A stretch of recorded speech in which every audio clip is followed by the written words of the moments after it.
Natural resources are under enormous pressure due to unsustainable models of consumption and production that leave biodiversity and, ultimately, humanity at peril. Nations and businesses need to invest in new technologies and business models that increase the productivity of energy, water, land, and minerals, and halt environmental degradation. How can innovation boost sustainability and resilience in the use of natural resources? What new solutions can couple growth with the preservation of biodiversity and natural assets?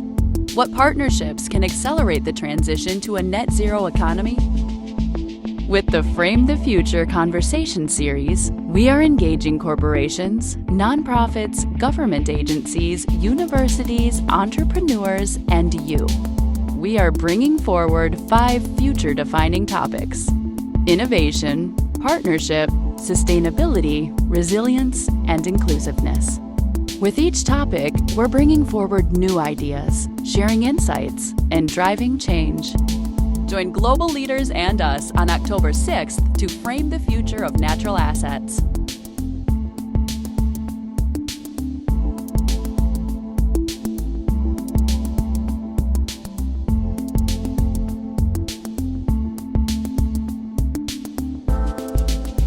Global Federation of Competitiveness Councils, GFCC.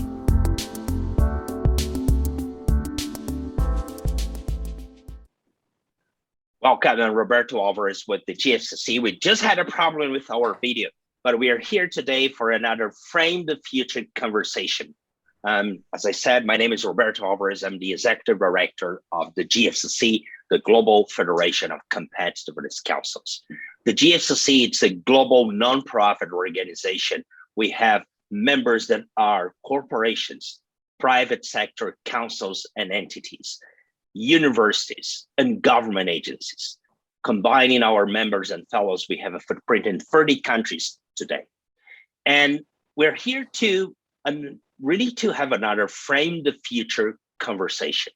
Through this series, we're exploring how 5 future-defining topics can be weaved into future competitiveness strategies: innovation, sustainability, resilience, inclusiveness, and partnership. And here today, we're talking natural resources. As we saw, or as we tried with the video, natural resources are under pressure in the globe, but they are also fundamental to create value, to sustain life. So we're here with an amazing group of people. This is the 8th Frame the Future conversation. And I invite all of you to check our previous sessions. I'm sure that my colleagues will share with you the link if you want to check those out. When we talk from natural resources, we're really talking about a combination of things: land and ocean area, surface and under the surface, air, minerals, and beyond, and including biodiversity. So in this conversation, I think that there are like 4 things that in some way are shaping the global scenario. We have climate change, we have population growth, we have income growth with people consuming more, and we have then a pressure on resources. All those things will be playing here today in this conversation. From 1970 to 2017, our footprint in the globe has grown 3 times in terms of what we extract from the world. We also know that we will probably need to double food production in the next 50 years or so. So we're in a steep curve, and we've been facing the loss of biodiversity. Those are critical things for sustainability. They're critical things for competitiveness. So how can we be productive? How can we transition our consumption and production systems? We have an amazing group of people here today to review those matters. So let me introduce you to our speakers, starting with Omar Al-Ansari. Great to have you here, Omar. Omar is the Secretary General of the Qatar Research, Development, and Innovation Council, based out of Doha. Omar started his career at ExxonMobil, working with gas. Then he was one of the leaders that implemented the first aluminum manufacturing site in Qatar. He then transitioned to work in strategic issues and was one of the leaders behind the national food strategy of Qatar. And he oversaw the Qatar research and development strategy, the preparation of that strategy 2030. So amazing to have you here, Omar. Omar also is a board member of the GFCC. We're proud to have you and to have Qatar Research Development Innovation Council. Joining us from the United States today, we have C. Derek Campbell. Derek had a wonderful career in the military in the United States. He's an executive chairman of Alpha Sierra Group.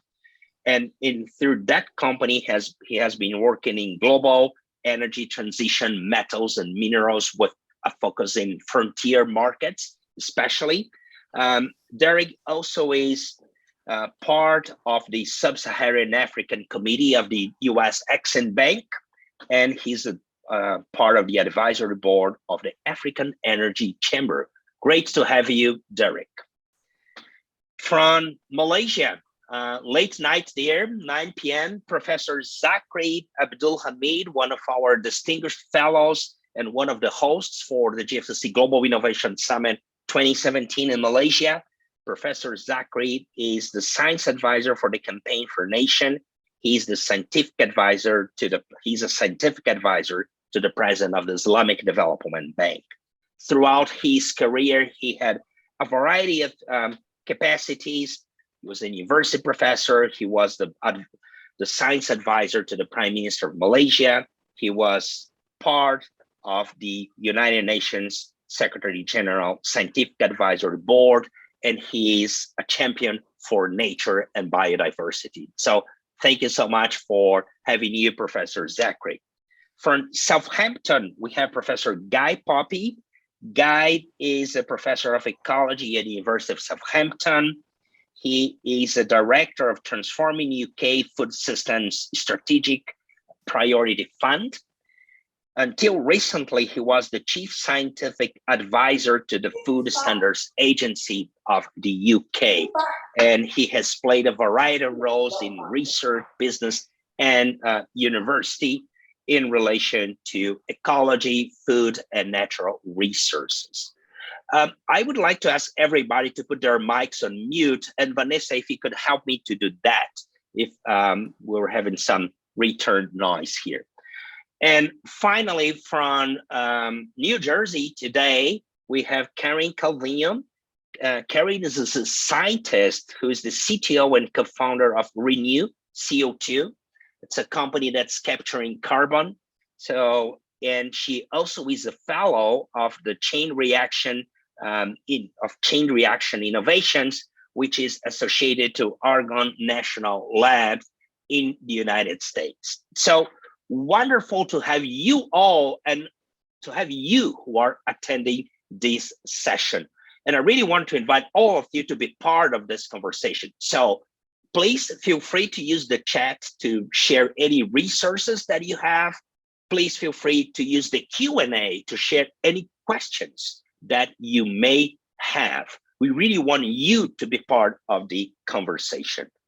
We will have an initial round now, and I really wanted to invite you, Omar, to get it started and maybe to comment how do you approach the issue of natural resources in Qatar? Qatar is, on the one hand, a super endowed country in terms of energy resources, but also extremely under pressure when the subject comes, for instance, to water, energy, and other resources. So over to you, Omar, and for everybody on the session, please be part of the conversation. Thank you, Roberto, and thank you to the GFCC for hosting another segment, another webinar in this Frame the Future series of webinars, which I think are extremely relevant to the challenges we face today, and these discussions I think are very, very fruitful. I think we can't talk about framing our future if we don't talk about the natural environment. I don't think we can frame a fantastic future if we don't steward this natural environment in the best possible way. And I think this is a globally important, as it is a globally important issue, it's also, as you said, Roberto, locally important to Qatar as well. And I think this was recognized and articulated in the vision of Qatar. There is something called the Qatar National Vision, which was drafted around 2008. And this national vision had 4 pillars in it, and environmental development was one of those pillars. And in essence, it described the various levers that we have to deploy to ensure that we have a proper balance between developmental needs and the need to protect the environment. And in our case, given the very fast pace of development in Qatar, as you may know, it became even more incumbent upon us to consider these issues very, very seriously. And in fact, various efforts in Qatar had been taken underway in the area of sustainability. And we'll talk about these further. May they be in the context of the World Cup preparation. I think, you can't talk about Qatar and not mention the World Cup, which will be hosted next year. And a significant amount of visitors, 1.5 million people will be visiting Qatar next year. And a huge infrastructure development project has been underway in Qatar over the last 10, 15 years. And a lot of sustainability initiatives came and arose from that development. The efforts of our energy industry to ensure that our energy industry continues to be sustainably competitive, our various conservation efforts related to land, energy, and food and water, which we'll talk about later, as well as international efforts. I think in Qatar, we recognize that this is something where we would want to partner with other countries. And so Qatar, for example, provides aid to other developing countries in the context of sustainability. Qatar also hosted the COP18 to the UN Framework on Climate Change in 2012, which was quite significant. So these were some of the kinds of actions and priorities which signified how important natural assets are in our context, as they are for everybody else's.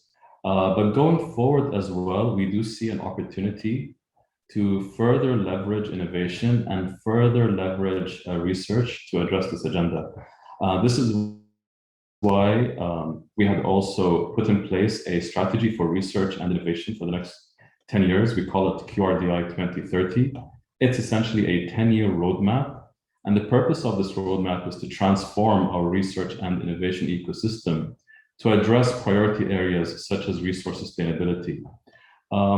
I think in the context as well of this council, and we talk about competitiveness, there is a very strong connection between the work we do in sustainability and competitiveness, as well as economic productivity. And we see that link very strongly. We think that, for example, when we do address issues related to sustainability, in essence, what we're doing, we're leveraging and deploying research assets, but we're also deploying innovative companies to address these issues. And innovative companies, when they work on these challenges, in essence, they are engaged in continuous R&D. And we know today that R&D-based industries and innovative industries are actually the most productive industries. You think of Amazon, or you think of the big companies such as Apple and Microsoft, and other companies like that. They are essentially innovative companies that spend a lot of money on R&D. And we do think, of course, that's a huge contributor to productivity. You think of the amount of, let's say, revenue that they generate per employee, that's very significant. So the conclusion is actually, when we work on sustainability issues, it's not mutually exclusive from economic development. In fact, it could enhance economic development because we begin engaging in industries which can be not so intense when it comes to labor, for example. And so we increase productivity and also improve our stewardship of the environment. So that's my bit, and I look forward to the rest of the conversation. Thank you. Thank you so much, Omar. And I think for bringing this two topics in some way to the conversation. One is really about the need to balance development and preservation of natural resources. How do you do that? Yeah, those two different gears, how do you connect? And then something that maybe we could explore more during the conversation is if you could provide some details on the 2030 research strategy and how the things that you mentioned are included on that. So thank you so much. Guy, I would turn to you because as we grow and develop the world, we have more people eating, we have a pressure on food production. We need to expand that. That puts pressure on resources. You are one of the leaders in the globe looking at that. So how do you approach this issue about sustainability of natural resources today? Well, I'm excited, and I think what's really important here is that food is actually the way in which all 17 SDGs are interconnected, because the food system and getting that right, and because of the economics and the social and the environmental aspects of that, links either directly or indirectly to those 17 Sustainable Development Goals. And in fact, I think policymakers are beginning to recognise that now, as we see the recent United Nations Food Systems Summit, and in the UK the development of a national food strategy, somewhat for the first time in many decades. So what do I see as kind of the issues? Well, I think the thing is that we mustn't be too critical, because like you said, in terms of the incredible increase in the world's population, people involved in food have done a great job. In fact, the number of people who are short of calories has been declining. However, we also know that if we look at some key metrics about the world's food system, it's not looking good. If you look at the health metrics, we now know that non-communicable diseases kill more people than communicable diseases. And in fact, COVID-19 has quite a significant food component to it as well. It's another example of a zoonotic pandemic, as we get closer and more exploitative of natural assets. If we look at the environment, we know that the food system is very reliant on natural assets, and how we go about producing and moving food around has a great impact on natural assets. So it's kind of very much at the heart of how you go about managing natural assets. And if you look at aspects associated with water and soil and biodiversity and greenhouse gas emissions, etc., agriculture is amongst one of the highest contributors to many of those big global issues.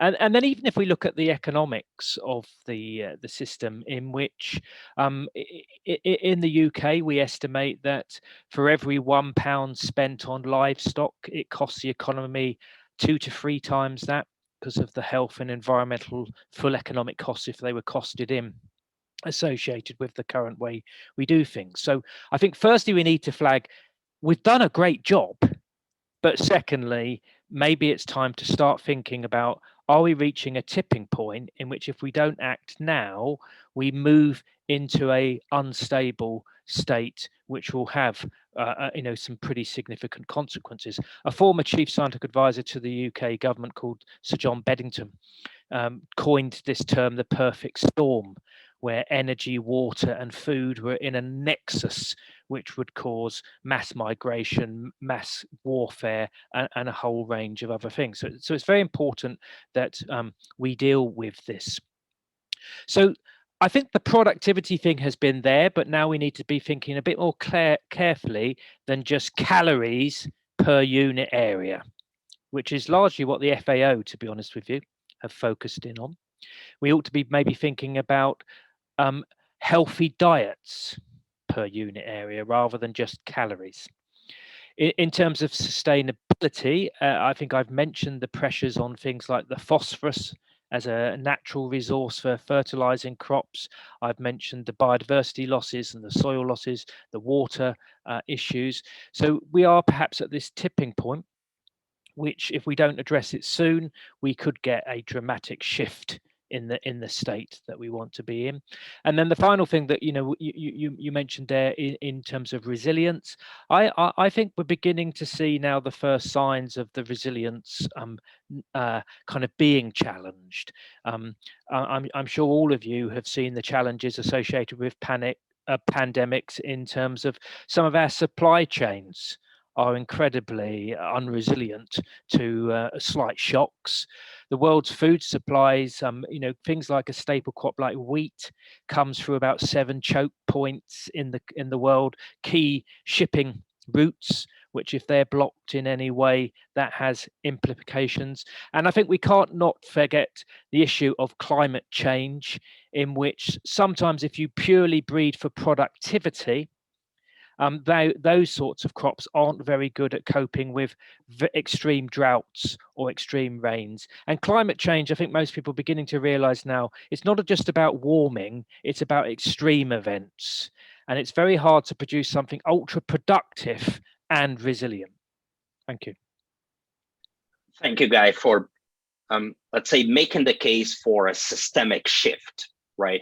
And one thing that maybe we could explore in a few minutes is, what are some of the developments that, as you said in the beginning, make you feel positive about the situation? And ensure that you as a scientist is working on several of those things. But we'll have a chance to go there.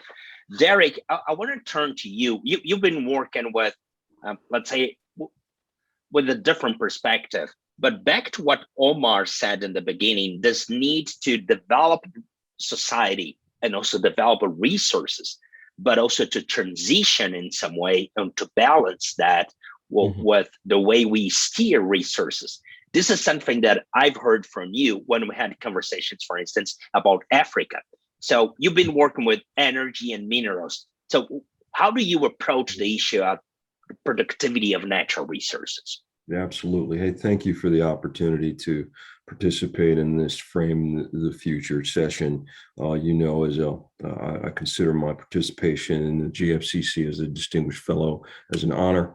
And I think the GFCC is about something near and dear to my heart, which is when you do these Frame the Future talks, they're all really kind of calls to action, right? And I hope that the audience and also the panel members take some real data points away from this call so they can then turn those into action steps for the topics that we're talking about. Specific to the questions that you're asking me, Roberto, as you know, I'm fully, I would say, neck deep involved in natural resources, anything that is energy and natural resource based. I have my hand in, not just on the hydrocarbon side, but really on those assets that drive energy transition. Things like, uranium, nickel, cobalt, magnesium, et cetera, et cetera. There are a couple of things I'd like to say about this development, about the resilience, the participation of those on the planet who have a desire to want to exploit their natural resources in a meaningful ESG type of way that help drive the narrative around energy transition. One is resiliency. 2 is participation, diversity, right? But 3 is this whole issue of, from a policy development perspective, creating narratives, creating platforms that let people participate, right? And create this non-reliance on one type of energy. As you know, you and I've talked, I'm not so keen a fan on renewables because they don't provide baseload power. I am a fan of small scale modular reactors, right? Because they provide baseload power. And so when you start talking about natural resources and their exploitation, it's all about how do we move the entire global society to this place where we don't have this concept of third world anymore. We have this concept of great participation from all continents and all peoples in a manner where we're developing societies that are industrialized in a very best practice type of way, but they also get the benefit of exploiting their natural resources like some of these OECD countries have had. And you see in South America and Africa and Asia, we've got this gap in society clearly addressing this issue about diversification and participation, where we see Europe and North America creating some of the issues behind climate change, and then turning around to Asia and Africa and South America and the Middle East saying, hey, don't exploit your natural resources. And if you do, we're going to penalize you, right? So we've got to change the policy narrative on that. And we have to look at these nations, these regions, these people who are in the Middle East, who are in Africa, who are in South America, and really help them exploit their natural resources to drive energy transition. And one of the main natural resources that needs to be properly exploited, and I always try to inject this when I talk about natural resources writ large, is that we need to, the most precious natural resource that we all have is people, right? For every nation, every region, it's the people, right? So we've got to feed them with the right food. We've got to give them the best tools to partner with them so they can exploit their natural resources, so they can create industries, so they can create intra and interstate commerce in their regions, so that we can bring people out of poverty. So that was a very kind of collaged based approach to address the issues that we're talking about today regarding natural resources, which is proper exploitation, support in exploiting those natural resources, right? So that all populations get to benefit from that.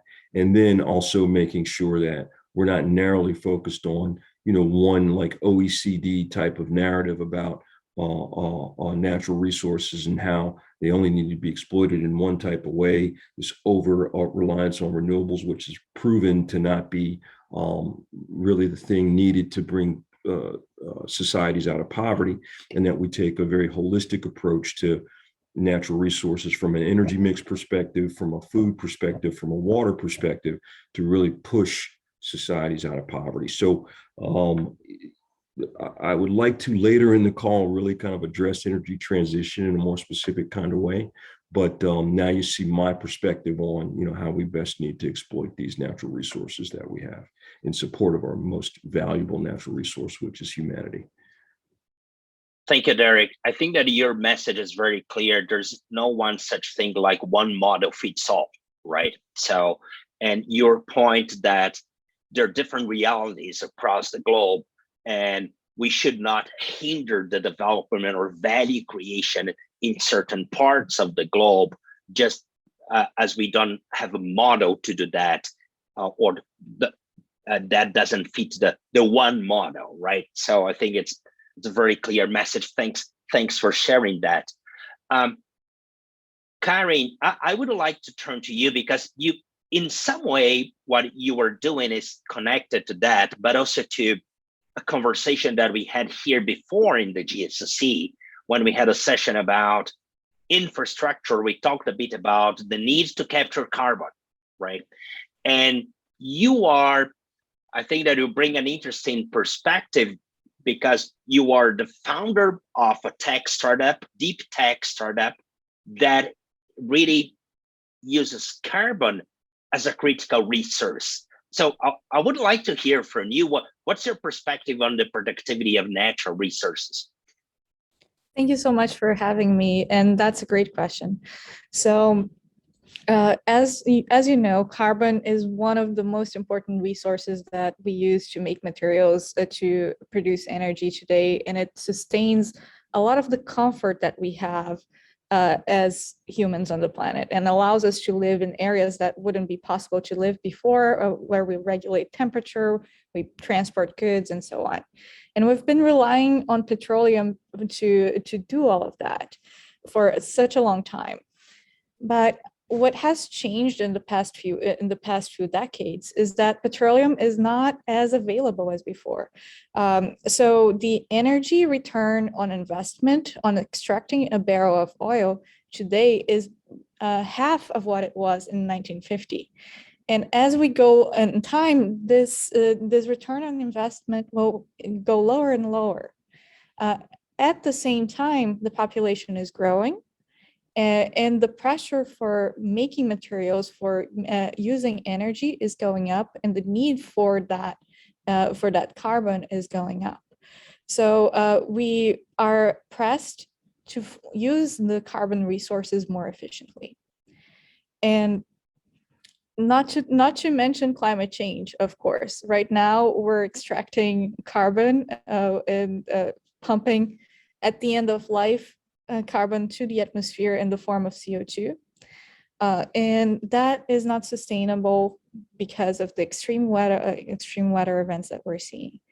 So these two needs of using carbon more efficiently and not emitting CO2 as much so we don't make climate change even worse, drive us to think of ways of recycling carbon dioxide, closing this loop of on this energy resource. And nature does this really well. We know that plants can take CO2 out of the atmosphere and transform it into materials such as wood. So and wood and food, and those are amazing. And what we need to do is do the same kind of thing in the chemical industry faster, because that's how we can keep up with the pressure for resources that an increasing population demand that an increasing population creates on demand. So one of the key issues with this is that a lot of the technology that's necessary for doing this, for closing the cycle on carbon, is not commercial yet. So there is this need for research development in deployment of these technologies in the next 5 and 10 years. So we can explore this opportunity of recycling CO2 and generate revenue from it. The ideal is that CO2 use doesn't become a burden on the economy, but becomes an economical opportunity, bringing jobs, bringing more sustainability, and reducing climate change, and making the materials that we need, the food that we need for continuing to grow as sustainably. So if I understood you well, you are making the case for the productivity of carbon, right? And you're saying that today we're actually wasting carbon, putting it out in the atmosphere and not maybe creating the value that we could. One thing that would be great to hear from you in a few minutes during the conversation is how you are doing that, or what's the technology that you are developing and deploying to do that. I think that everybody would be interested in hearing from you about that. But thanks for that amazing perspective, Carrie. Professor Zachary, I think that we talk many things here that are really connected to what you do and what you've been doing and working and driving throughout your career, right? Sustainability at a large scale, food and biodiversity, the need to rethink and re-engineer human systems to connect those things. So what's your perspective today on the productivity of natural resources, Professor Zachary? Thank you, Roberto. Hello, everyone. Delighted to be here. Where's my timer? Okay. Let me just begin. In 2019, the authoritative Intergovernmental Panel or Platform on Biodiversity and Ecosystem Services, or IPBES, which is equivalent to the climate change IPCC, sent a stark reminder that 1 million species of our plant and animals are under threat of extinction. And almost 60% of ecosystem services, those services that provide humankind food, water, clean air, and all the rest, are being degraded, in particular during the last half century. And all that due to human activities. So the prospect is very dire, really, globally. Biodiversity loss, is a big or equivalent to the threat of climate change. In fact, both are really two sides of the same coin. So let's plunge into where I come from. Malaysia, part of ASEAN. ASEAN, is very rich in biodiversity. 3 countries in ASEAN are mega diverse. ASEAN covers only 3% of the earth, but it provides nearly 20% of biodiversity of the world. So when we come to biodiversity loss, there'll be quite a bit of finger pointing, in particular from those countries that don't have biodiversity anymore. So as you can see, deforestation is ongoing thing, less now than before. But one must also realize the forest is also a source of income and jobs. You remember Malaysia is the second top producer of palm oil. We have to cut the forest. When we gained independence in 1957 from the British, the poverty level was about 47%. But today, that level is less than 5%. And ladies and gentlemen, one of the reasons for that is this aspiration to get out of poverty. And one of the casualties of that is, of course, forestation. So one of the challenge then is to make palm oil or oil palm sustainable. Secondly, I think the country is a middle income country, but we are really very conscious about the power of science, technology, and innovation to create socio-economic development.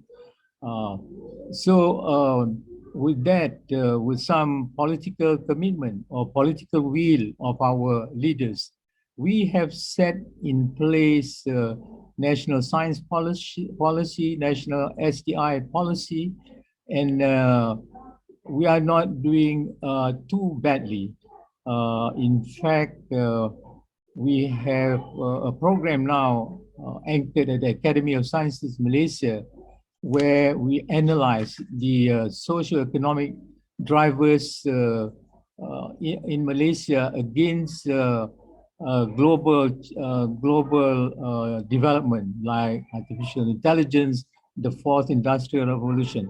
But what I'm seeing here, being conscious of that, is very important. Finally, I think I would second some of the views expressed by Omar and also Derek. You know, this is about the question of development versus protection or conservation. It's a very sensitive one.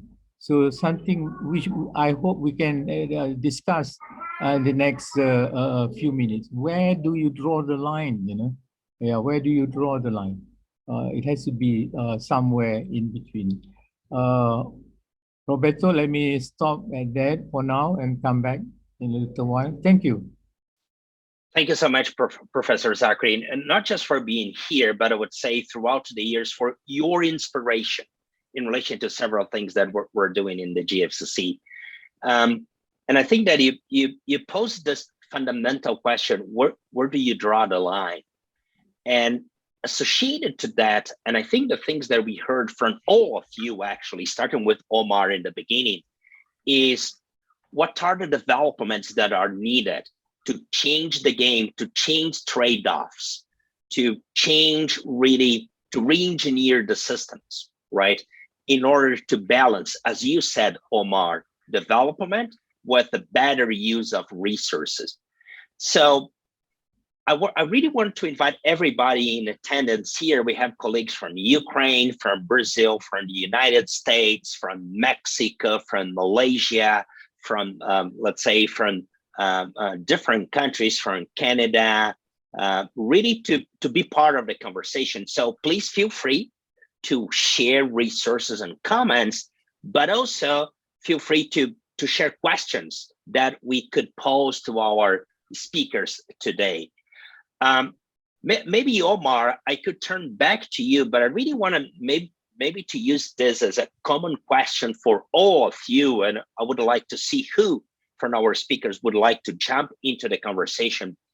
And my question really is about the developments that are needed. So maybe what do you have in your research development strategy 2030 related really to shift, to change the trade-offs related to natural resources in Qatar? But I really wanted to hear from you guys, what's needed in the globe. You mentioned SDGs, like food being like the central corner piece of SDGs. Carrie, you mentioned developments that are needed. What are those developments? What are the developments in food? And maybe what are the developments even in business, Derek? So really want to pose that to all of you. But Omar, if you would like to share a bit more about, as you said, the strategy, what do you have? What are the developments that you are seeing as needed in your reality today? Thanks, Roberto. Referring back to the strategy, which is similar to what Zachary mentioned, an STI policy. In our case, it's a research and innovation policy or strategy for the next 10 years. And there's a fundamental assumption that research and innovation can actually tackle both resilience and prosperity, that they don't have to be mutually exclusive concepts. And within that kind of mindset, in the strategy, we approached this question in two ways. The first focus that we had was to think about what we call ecosystem dynamics. And when I say ecosystem dynamics, we all know that within our economies or within our ecosystems, we have government agencies, we have large state enterprises, we have the private sector, which includes SMEs and startups and multinationals, and we have, of course, academia and research institutes. So the first question we had to think about was what kind of positive dynamics do we need to have between these different parties so that we can actually realize the benefits of innovation. And we started to articulate that we wanted government agencies and large state enterprises essentially to become platforms where they would communicate their challenges. So for example, sustainability challenges, and where the private sector would essentially be invited to spearhead innovations to address these challenges. But we also realized that the private sector can do its job better when it is enabled and supported by research services that are provided by research institutes. They help to close knowledge gaps in innovation, and they also provide talent. I think Derek mentioned earlier that people are our most important natural resource. Well, when talent is involved in these activities, I think it's incredibly important. And what I described here, I think, ties very well, Roberto, to your frame the future attributes, this inclusiveness of ensuring all these different parties are actually included in addressing these problems and having the right kinds of partnerships between these entities. So this relates to ecosystem dynamics, as we like to call them. The other area is our priority areas, and resource sustainability is one of our 5 priority areas, because in the context of Qatar, we think the impact is big, and we also think that research and innovation has a role to address these issues. Just tagging to what Guy said earlier, the perfect storm of energy, the energy, food, and water nexus.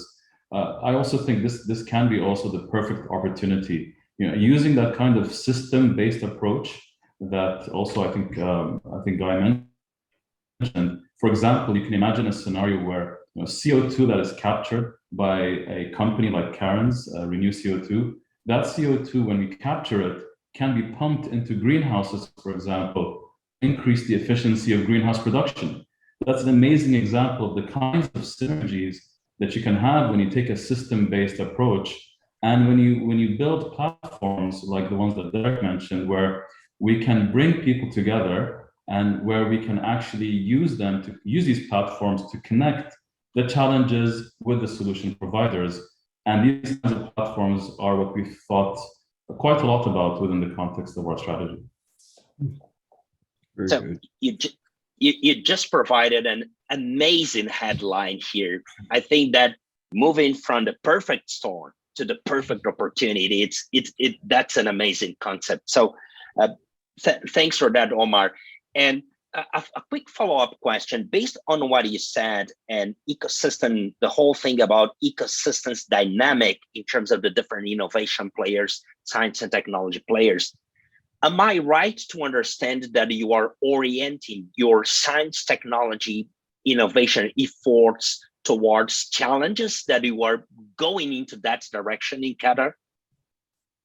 Yeah, I think it's a combination of both identifying challenges and amplifying those challenges, because often those with the solutions don't know the challenges that exist with certain parties. So on the one hand, you have to kind of almost give a megaphone to the ones that have the challenges and amplify those challenges so the solution providers would hear them. But I think you can also be opportunistic, where you also amplify the solutions that solution providers have and amplify them to the ones that have challenges.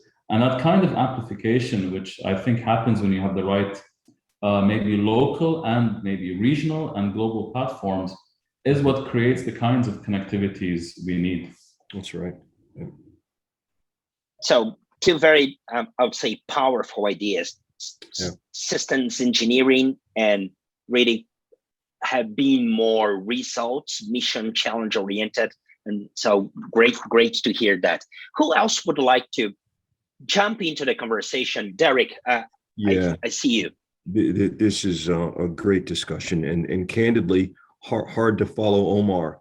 He said a lot of the things I wanted to say in such an eloquent fashion about, hey, here's how to take a systems-based approach to addressing these opportunities, not necessarily problems. And so for us, particularly when you look at this concept of energy transition, right? And how do you really create a narrative that is not so doom and gloom about the natural components that reside in the earth that are here to help us, right? That would include coal, that would include oil and gas, and then obviously the other great minerals like copper, nickel, cobalt, manganese, etc. The issue is about what Zachary said earlier. Hey, how do we bring best practices and accountability to the exploitation from an ESG perspective, right? And as you know, our company is very focused on that from an asset acquisition perspective to make sure that the ESG narrative is one that is maintained and not just really articulated from a hypothetical standpoint. It's maintained and implemented from an action-based standpoint so that more foreign direct investment, more regional policy development is put in place so that countries, particularly in the emerging and frontier markets, get to industrialize, right, in an appropriate type of way. And when you industrialize, you also innovate, you also digitize, right? And so as a company and as a platform, and for all of our platforms, we include the ones and zeros, the data as a natural resource as well. And we believe if you bring that data, that natural resource, you bring that human resource to bear, you then mix best practices into that, then you can have a proper exploitation of natural resources from an energy-based perspective in particular to help bring societies out of poverty. So I'm very excited to hear about what these emerging markets in Oman and in Malaysia are doing to address these issues. And I want to make sure that the GFCC also doesn't get co-opted by this climate change narrative that is one of doom and gloom. Yes, I agree with Omar that narrative is a narrative that says, hey, there's opportunity now for us to create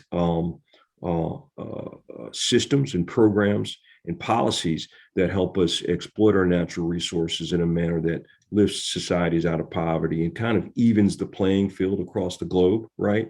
So that all citizens get to participate in the good that global society has to offer. For our company, that is a very, very, very big platform for us. One of our platforms, African Metals Group, which is an asset acquisition platform driven by energy transition requirements. We want to make sure that Africa is put on the forefront of the narrative about energy transition, and no longer it's a place to go be exploited by big multinationals. It's a place where multinationals can go and partner with locals to help do a couple of things. Again, lift societies out of poverty, create jobs, create inter-regional commerce.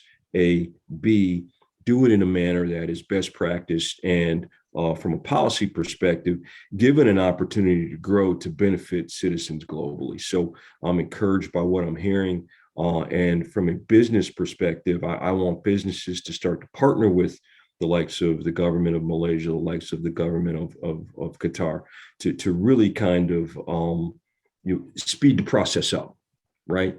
so that people can start to benefit from this narrative about natural resource exploitation.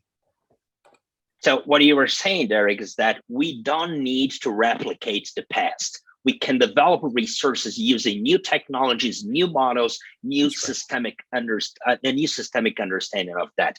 Would you have like one case or example about the things that you are doing that you could very quickly share? Yeah, sure thing. And again, that point that you just articulated addresses this thing about participation and diversification, right, and, across the board. So one of the things that we're doing is we're looking at, in Namibia, for example, there's this green hydrogen project that they are promoting to the open market. We are looking at supporting that both with capital markets dollars, both with U.S. best practices in terms of making sure that we help push the narrative here in the United States about best technologies that are used to help Namibia exploit its green hydrogen, I'll call it opportunities. And we think that once we get the ball rolling in that direction with that opportunity, we'll be able to replicate that in other emerging markets, both in Africa, South America, Middle East, and other places. One of my favorite toys when I was a child was Lego, the bricks. So you were playing Lego, bringing capital, knowledge, expertise in business, etc. So that's great. Yeah. So who else would like to maybe share something about what's needed? Professor Zachary. Yes, let me take off where Derek left. I like his this example about the best natural resource is human resource. You know, a country like Malaysia, as I said earlier, is mega diverse.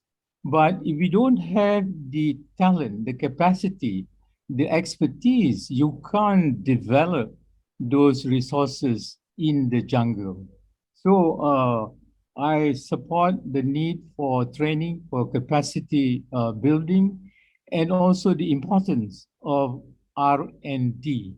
And you know, many of the laggards of the world, they spend, many of them, less than 1% of their GDP on R&D. And you look at the industrialized countries, in particular Korea, which is about 3.5%, Japan 3.3%, Germany 3.0%.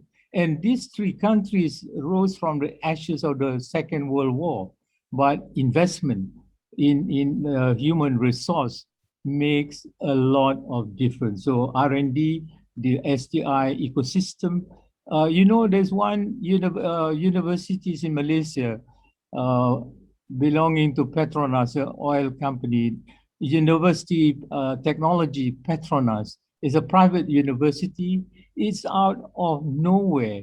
It's coming out high in the global ranking of universities. Why? Because they have their mind and heart, I think, in the right places, doing relevant R&D towards socio-economic development of the country, investing in human resource, you know, and those kind of things. So I agree, you know, when you talk about natural assets, the human asset is the most sacrosanct of all. Thank you. Thank you, Professor Zachary. And I think we have colleagues from UTP, the University of Technology Petronas, which is, by the way, a GFCC member. Here we have Zamidi, and we also have President Mohammed Mutalib and Ibrahim Mohammed Mutalib joining us here today. So thank you so much for being part. Hi, Zamidi. I see your message here. So your point, Professor Zachary, is that the base, what's needed for everything is knowledge, right? So developing and creating new knowledge and training people. So thanks a lot for that. Maybe Guy, I would like to turn to you in terms. You said that you were positive. So what are the developments, the things that are being done, and what's needed maybe in the research agenda to shift the systems? Okay, so and it follows on what's been said, and I can obviously give a UK example here. Having had this perhaps the unusual position, I've been an academic, I've been a chief advisor in government, and I now look after a large research pot of money. And I think the important point here is the UK has ambition. You'll be surprised that the ambition is to only go to 2.4% of GDP, and you might argue that the UK has been very successful in R&D, considering we spend so little on R&D, but the ambition is to grow it. But interestingly, the ambition to grow is perhaps targeting in a way which we're talking about here. So for instance, two very large research programs have materialized in the last few years.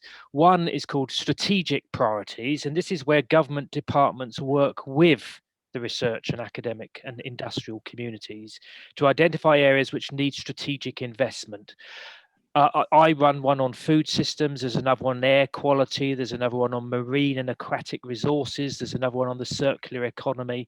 These are all sort of somewhere between 50 and 100 million pound research programs to try to bring the academic community with the stakeholders to transform those systems. The other, which is even more closer to, shall we say, the kind of private sector, is what's called the Industrial Strategy Challenge Fund. And for instance, there is one on transforming food production. And that is funding SMEs and various other companies to look at alternative proteins to replace the livestock sector, technologies to help farming move towards net zero. As being two very specific examples. And it's interesting to see how these kind of funding opportunities are being seen either by innovation and small companies or the academic community to effectively nudge them towards the sort of generating the type of research that is needed to actually lead to the transformation and developments that we see. So that's why I am optimistic, because I think, I was a head of an academic department and been involved in senior management in a university. And I'm sure anyone who has always had an academic colleague who kind of says, don't tell me what to do. I'm working on the next treatment for cancer, or my research could lead to the next iPhone. And you kind of say, well, I don't think it will actually. So what I'm actually kind of keen on here is this concept of, we are interested in this challenge, like the Bill Gates challenge funds, really, in which we don't care how you address this challenge, but we will actually judge you on the likelihood of that challenge being addressed. And the more I speak actually perhaps to the younger people in academia and or in industry, I think they're up for that challenge. And I think they're up for the fact that kind of being told this is really where you need to put your efforts, your intellectual capacity, your innovative skills, because this is what we actually need. And the generation, speaking as a university professor, of kind of saying the Haldane principle says you shouldn't tell us what to do, we should do what we like to do. I think thankfully is beginning to die out a little bit. So what are you saying here? It's again, challenges, but you are saying that we can sort this out, so we can solve for this systemic challenge that we have if we well engineer the systems that are driving development of new technologies and new models. Maybe, Guy, would you like to share anything else about, let's say, some promising developments that you are seeing in the scope of the things that you are working on? Well, maybe what are some of the game changers or some of the most promising developments that you are seeing today? I think we mustn't forget, certainly in the space I know a lot about, that one of the biggest challenges of all is the social challenge, in which most people recognize what a healthy diet looks like, but trying to get enough people in society to eat that diet is an extremely difficult challenge. We know that eating lots of fruit and vegetables, there's very little data to suggest that's not very good for you. But society at large, will always tend currently to favour a donut over a banana. And until you can get to that particular heart of that problem, you're always pushing uphill a little bit. I think what's kind of interesting is if you take the whole plant-based food sector, which is getting huge amounts of innovation. I mean, in the US there, you've got the Impossible Burger, which is getting lots of attention worldwide and that now. And there's huge amounts of innovation going into those products to generate the types of products which people want to eat, and therefore they are eating more plant-based sources of protein and various other kind of nutrients, rather than it coming from traditional livestock means. But actually, interestingly, and this is where sometimes these problems are wicked problems and you have to work at a system level, so you don't just move the problem somewhere else. I meet lots of public health doctors and nutritionists who are slightly worried that the incredible innovative drive of plant-based foods to address climate change, etc., it has a real likelihood of creating the junk food of the future, because they contain lots of components which are not particularly good for you, but they are made from plants. So really this conundrum of social change that's fundamental for innovation, but I think that you are pointing here also into a different direction. That is, we need to understand some things that are emerging that could pose new challenges and risks, right? So, but you mentioned about challenges and young innovators, and Karen, I think that's a great cue to turn to you and maybe to know more about what you are developing and actually doing in terms of carbon. Right. And sorry for it.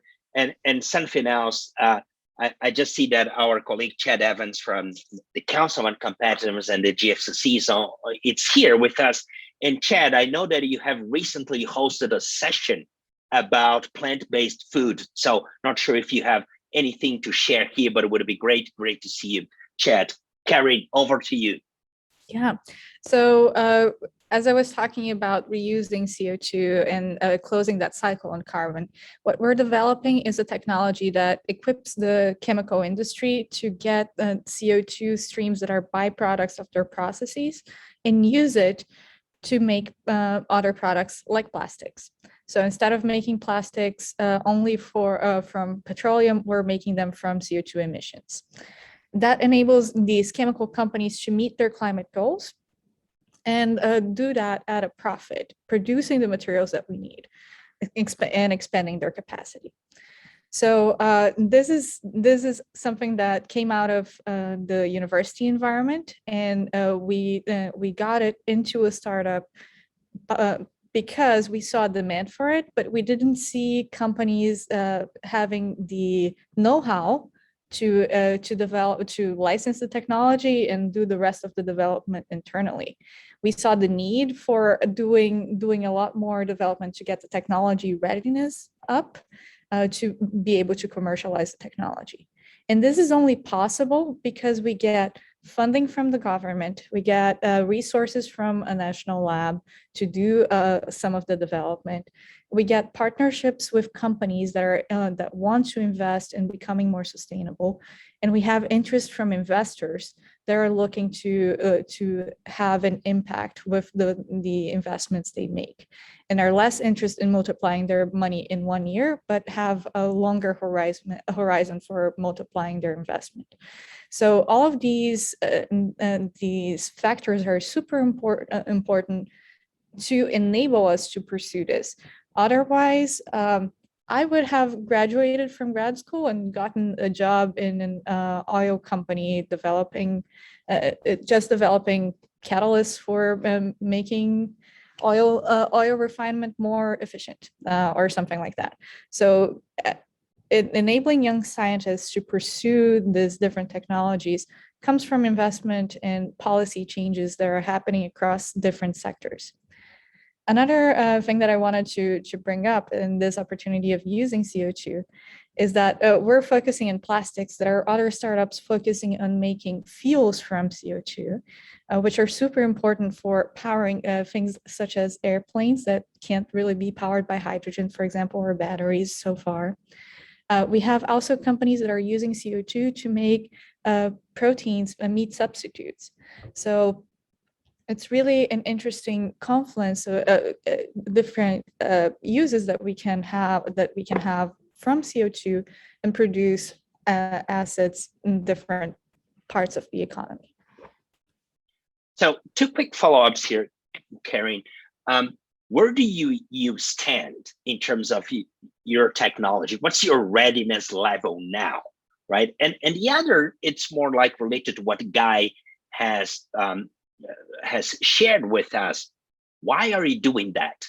And what's your motivation? How did you get from being a researcher into becoming a deep tech founder? Right. So our technology readiness level is 4 right now, which means that we have demonstrated this in the lab in a process that mimics the real conditions, but it's still a small scale. And we're working with partners to develop a pilot in the next couple of years. So that's the stage. And a lot of the technologies that will enable this transition to a circular carbon economy are at low technology readiness levels right now. Carbon capture is a lot more mature right now, and it's deployed in several places, but the carbon utilization is still emerging. So to respond to your other part of the question, which is why did I want to pursue this, is because I think as in the chemical industry, we have been stuck in a model of making materials that's more than 50 years old. And we can do a lot better than that. We can use materials more efficiently. We can use resources more efficiently. And that requires a lot of knowledge. So coming from lots of research that we can apply to make products better, more efficiently, and more sustainably. So it's a way of being a very pragmatic revolutionary. We want to make change, but it's not just only speaking about things, but really sitting down and building the future. Thank you for going beyond framing the future. So you're building the future. So great to hear that, Karen, and super inspiring. Please let us know and share your questions. I see there's a like a dialogue here going on the chat. Please continue with that. But also, if you have questions, share those with us. I'm sure that our speakers here would be delighted to address those. One thing that you all mentioned, and let's say Omar, Zachary, Karen, Guy, and Derek coming from a different perspective, it's about the need for knowledge. And that reminds me conversation that we had in one of our GFCC monthly calls. We have calls with our members and fellows that are not open like this one. And one of those calls, we had our distinguished fellow, John McNaughton, who comes from the UK and was the former chief person for the Department of Energy under Prime Minister Tony Blair in the past, and then a VP for Alstom, and she leads the Energy Trilemma and other initiatives today, was that we need to multiply by 3 the investment in R&D to bring to the market the technologies that are needed to fight climate change. I think as you mentioned, Karen, lots of those technologies, they are in the pipeline. We need to accelerate those, right? So maybe we could go for another round. And again, if you have a question, please feel free to share those with us. But Omar, as you said in the beginning, and related to emissions, related to, let's say, some of the challenges that we talked, I know that you are neutralizing the World Cup in Qatar. Could you share a bit more about that? Yeah, thanks, Roberto. I think this may be, another example of leveraging what is a developmental challenge and finding opportunities. I think, again, also development and sustainability don't have to be mutually exclusive. And in some cases, actually, development can bring attention to sustainability. So in the context of your question on the World Cup, I think the World Cup for us was a huge driver of infrastructure development over the last decade in Qatar. Development of a railway system, development of roads and bridges and highways, and of course the stadiums that will host the World Cup, and receiving, I think, over 1.5 million people during this time. So one of the commitments that the organizers of the World Cup here in Qatar, the Supreme Committee for Delivery and Legacy, from the onset was to commit to deliver the first ever carbon neutral World Cup in Qatar. And so that was an added kind of ambitious stretch target. It was an aggressive target to actually host the World Cup by itself, but to add on top of that sustainability targets was also quite ambitious as well. And I think that's just an example of where we could always tag sustainability targets to development projects. As a result of these kinds of targets, this drove the development of a large-scale 800 megawatt solar energy plant in Qatar, which should be online quite soon. And this is expected to reduce 26 million tons of CO2 during the lifetime of the running of this solar plant. And there are other solar plants also in the pipeline, which will offset the carbon, helping us achieve this carbon neutral World Cup. But then also having these kinds of developments, solar power plants, opens up, again, talking about platforms. These are platforms for innovation as well.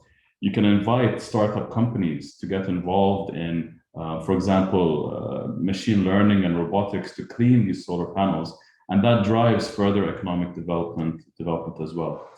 The other aspect of the sustainability aspect of the World Cup is the way the stadiums were built. Sustainability was ingrained as part of the initial criteria of the designs of these stadiums, to an extent where I think a couple of these stadiums already have achieved 5-star global sustainability rating. The kinds of landscaping you have around these stadiums use types of plants that are natural to Qatar, and they're therefore requiring less water. I think these stadiums use 40% less water than the international requirement. And at the end of the World Cup, these stadiums will be dismantled and then used in other countries as well. So I think the point maybe here is that there's a huge opportunity to leverage developments in a way that actually does two things. One is support the sustainability agenda, but two, create new opportunities for different types of private sector activities as well. Thank you, Omar, for once again stressing this, I think, fundamental thing about opportunities. But you mentioned one thing that I understand is critical for Qatar, that's water. So anything else that you could add about your initiatives related to water? And being in Doha like a few years ago before the pandemic when we were traveling, I remember not just seeing that, but also some related to being at Qatar University, right? And marine conservation. And so things related to water, they're critical for Qatar. Would you have any examples, anything to share about? I think both water and food security go hand in hand together. It's no secret, Qatar is a geographically small place. It's an arid climate. It's an arid desert type of environment. It's very difficult to grow things, obviously, in Qatar, which affects, obviously, our need for local food supply. Add on top of that, of course, is water scarcity. We get very little rainfall, and we have precious aquifer reserves in Qatar. And so we are highly dependent on desalination. But that picture that I drew also is a picture of an abundance of opportunities once again. And I think when we look at the various types of solutions, I think Karen mentioned TRL levels. The various types of things and technologies that are at various levels of TRLs in the pipeline are incredible. And if you add the kind of funding that Guy was talking about and the partnerships and lab infrastructure that Karen was talking about, amazing things could arise. You mentioned, Roberto, for example, Qatar University. I was recently presented with something they're working on, which is using algae to actually do a couple of things with algae. One is, it's quite incredible. With algae, you can create alternative animal feed, which is fantastic for food security because animal feed and fish feed represents almost a third of the cost of food production. That's amazing. Something else which you can do apparently with algae strains is treat water. And so there's a potential of treating wastewater, which is incredibly important, because if we can use and reuse water in different aspects, that contributes to water security.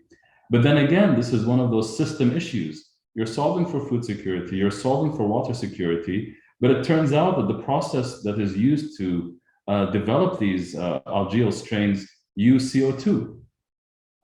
So we're back to the CO2 that Karen was mentioning. Karen mentioned the carbon capture, storage, and utilization. Well, you can utilize the CO2 to address water security issues and food security issues. And so I think what makes me optimistic is if we have a system level thinking, if we add the ingredients of funding and partnerships, and if we add strong intent, I think unbelievable things can happen. I have other examples I could talk to, but I just think the algae one was a good one, and there are others. And I think we just keep on pushing along this agenda, and we'll find unbelievable things happening in the next few years. Amazing example. Thank you so much. And the idea that comes to my mind listening to you is that we need a reimagination facility to bring together problems and big systems thinking and connect with technology and funding, as you said. So I think that's very, very powerful what you have shared. Thank you for that, Omar. Guy, maybe I don't want to put you on the spot, but doing that, any ideas on food and water systems, maybe related to some of the opportunities and challenges that Omar has just commented? Well, I mean, he mentioned the algae one, and there's a lot of interest in that because of the sort of, again, an alternative protein, and also very rich in a whole range of micronutrients, which is quite critical if you are going to move away from animal sources. Because I think what most people often forget is that one thing about the human body is the nutrients that are available often in meat and dairy products are very accessible. And unfortunately, sometimes in plants, they're tied up with various other things. So although the plant contains it, trying to get it when you eat it is more difficult. Algae are kind of a route forward on some of that, so it is quite exciting. People haven't mentioned this yet, but I mean, the other thing which is getting an element of interest is insects, and insects as animal feed, because in a number of parts of the world, including my own country, we have a phobia about eating insects, whereas we eat a lot of other things which are remarkably like insects, but there's something about insects. And one of the things that I've seen quite exciting now is actually dealing with waste.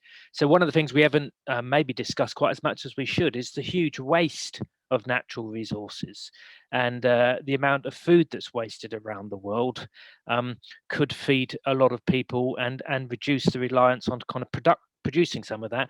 And I've seen some really interesting things of turning waste not just into bioenergy with anaerobic digestion and that, but waste fed to insects, which then produce protein, which is fed to animals, and a sort of circular economy type concepts.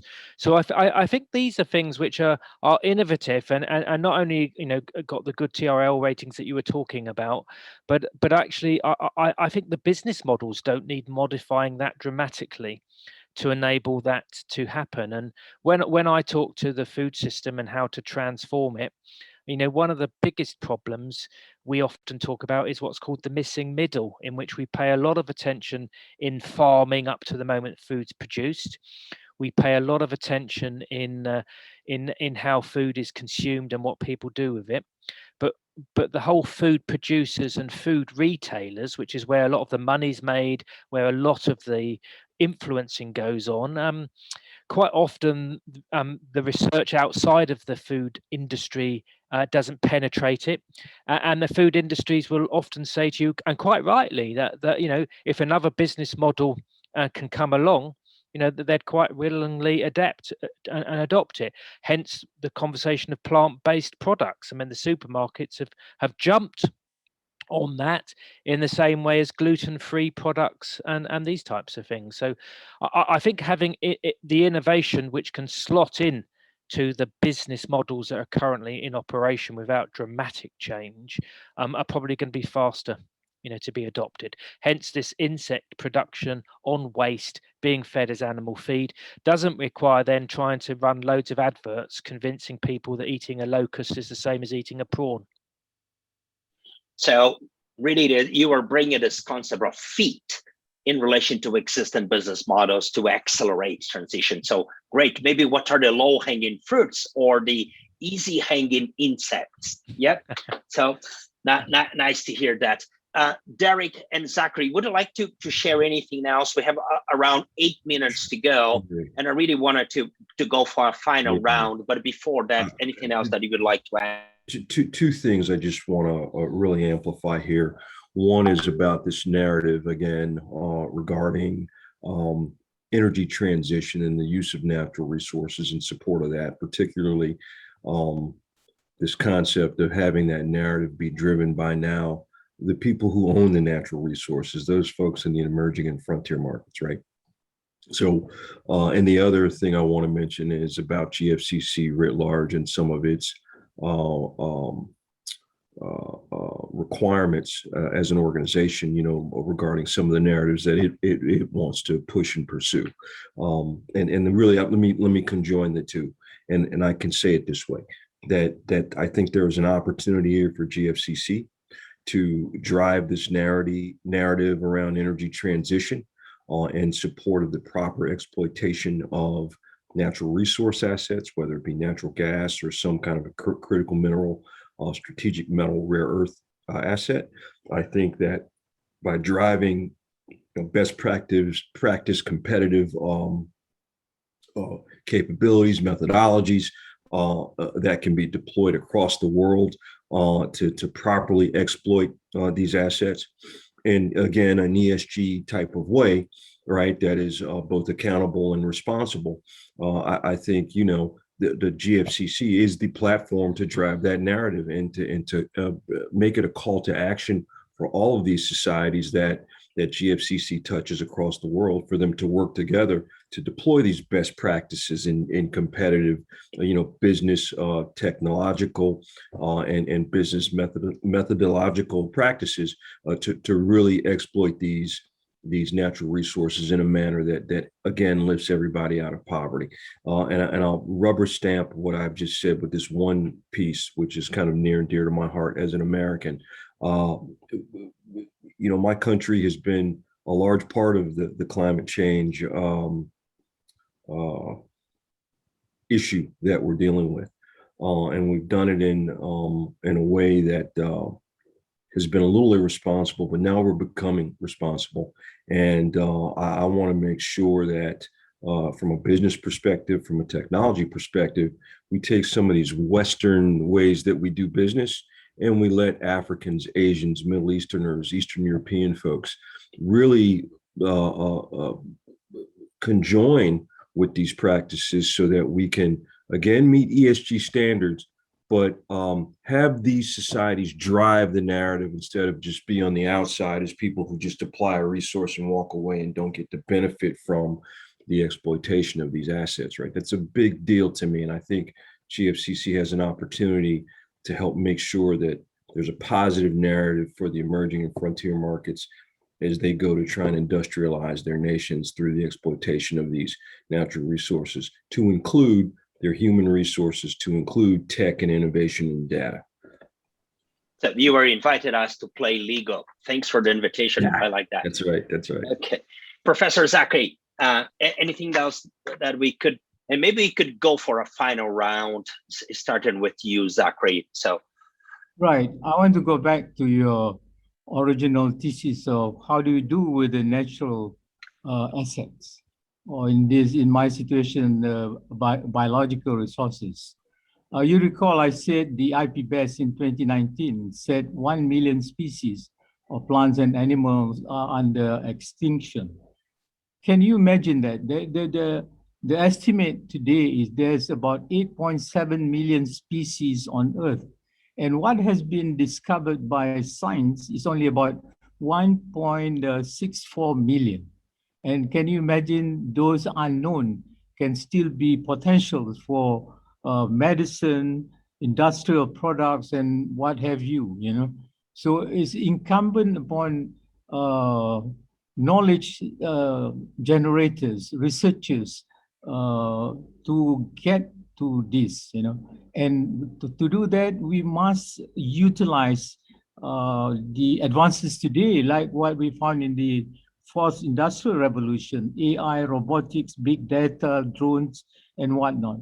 And one interesting project you asked for specificity from the Academy of Sciences Malaysia is what is called precision biodiversity, in which the proponent advocates next generation technologies, you know, the one that I mentioned earlier, to conserve, monitor, manage biological resources, you know. So if we can do something about that, the world would be a better place. Thank you. Thank you. And thank you for this concept of precision biodiversity. You were saying that we have 1.4 million species and we have 1 million on track to extinction, right? In a total, so we are wasting lots of things that we even don't know about. So thanks for reminding us about that. Maybe Guy, any final words? Your final comment? Yeah, I mean, we haven't kind of discussed, and I kind of really like the concept of we're living in the Anthropocene and that the planetary boundary concept. And anyone who's an economist in the room would be familiar with Kuznets curves. And some people have started using Kuznets curves to look at natural assets too. And what the Kuznets curve would suggest in terms of natural assets is you have to go up over a big hill in terms of your income before you become wealthy enough to come down in terms of the environmental impact. And Zachary mentioned, you know, Malaysia being a middle-income country where there's a rich biodiversity. You know, one of the biggest challenges of all here, which innovation and technology can help us with, is, and I've heard other people say this, is how do you tunnel through that Kuznets curve? Because if all of the middle-income countries have to go up in terms of their impact on the environment and natural assets before they become wealthy enough to come down again, that's going to be a big challenge. Whereas innovation and technology, maybe like a tunneling a thing through a mountain for a road, if it can enable us to tunnel through that curve so you don't have to go up before you come down, I think that could be really good. So I think the way to conserve planetary boundaries and to bring the social floors and foundations for the world at large is us using innovation and technology to tunnel through the Kuznets curve. We need to innovate as we go forward to change the path. Thanks for that. Derek, would you like to add 30 seconds as a final word as we just talked? Yeah, I think just for me, it's a reamplification of GFCC, and as a distinguished fellow with the team, I want our platform to be doing exactly what we're doing, right? Which is driving this narrative specifically around energy transition because it impacts so many people on the planet, right? My hope ultimately is that Africa, the Middle East, Asia, the emerging and frontier markets get to take a pole position, driver's seat on how the energy transition narrative gets to be articulated globally. So consider the different realities on the globe. So Karen, over to you. Final ideas. One final takeaway or comment. Yeah, for this systems level thinking and for solutions to emerge in these nodes where the challenges are the same and we want to address them together, we need to lower the friction and lower the barriers between business innovation from startups, innovation from academia, innovation from the government. So all of those tracks have been operating in different frameworks, different timelines, and we need to lower the barriers for communications with them. So that's my call for cooperation with all of you to be able to lower those barriers and increase the connection and communication to enable this innovation across the several areas and systems change. So cross-sector collaboration, I think that what you mentioned is for sure lots of things that we could do. We have one thing, the GFCC, that's the GFCC Universal Research Leadership Forum. We have mapped the tools that universities have to engage in innovation. So thanks for reminding us all about the importance of that. And I think what you just mentioned connects to one of the first points that you made, Omar, about innovation ecosystems. So over to you for your final words, Omar. One thought came across my mind as I was hearing this. We were talking about innovation ecosystems, but I think the natural environment as well does not recognize country borders. Nature transcends artificial, or man-made borders. One interesting story I have in the context of science is there's a project that one of our universities is working on, Hamad bin Khalifa University, where they're developing a special satellite constellation to monitor aquifer health under the ground, basically using special radar systems in these satellites. And as part of that work, there was this kind of realization that aquifer depletion in the Saharan desert results in the emission of dust because the desert doesn't hold the dust anymore, given the depletion of the aquifers. And that dust emission actually goes all the way across the Atlantic and apparently settles in the mountains of California, resulting in droughts in California. So it's fascinating to see how nature does not recognize these borders, and I think that's also a call for us to Karen's words, to lower the barriers between countries as well. And I think the kind of platforms we need are cross-country platforms where we can share knowledge, share research, share innovation. We have one example here in Qatar of something called the Global Drylands Alliance, which is an alliance of countries which have something in common. They're all dryland countries. And I think these kinds of platforms are fantastic if we can use them as a way and a means of sharing our research and sharing our innovations and amplifying challenges, as we said earlier, and amplifying solutions cross-border. I think that's something we can also push that agenda forward as well. Wonderful. So nature doesn't recognize borders. Collaboration shouldn't recognize borders too. So thanks for that, Omar.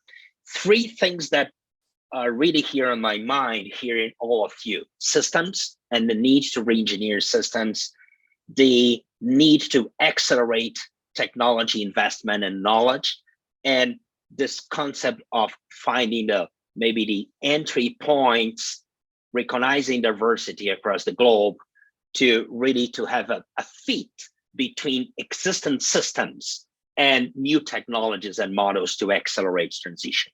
This was an amazing conversation. I really wanted to thank you all, Omar, Zachary, Derek, Karen, and Guy. Two things before we go. One, a GFCC tradition, we take a picture, so please turn on your cameras, including my colleagues, Vanessa, Simone, and Riley, who made this conversation and this whole GFCC initiative possible. Yeah, and smile at the camera. Yeah, and the other thing, it's just a reminder to everybody, we're continuing this conversation series. We have 2 sessions to go. In 2 weeks from now, we'll be talking global trade and how we can advance sustainability, innovation, resilience, partnerships through global trade and partnerships. And at the beginning of November, we're having a session on benchmarking and really how we can compare practices, adopt best practices, as we heard from many of you, some things that you mentioned, Derek. On December the 1st and the 2nd, we're having the GFCC Innovation Summit. This very week, we're going out with an agenda and invitations for many of you to be speakers and to all of you to join us for that event that gathered. And next week, and I think that maybe Simone could share here the link, we are having a special session on resilience in partnership with Japan Science and Technology Agency and Queen Mary University London. So in some way, trying to work across sectors and across the globe. As always, it was a pleasure and an honor to be here with you. Thank you so much for joining. Thank you so much for being part of the GFCC community. Thank you. Thank you. Take care. Bye-bye. Bye-bye. Cheers.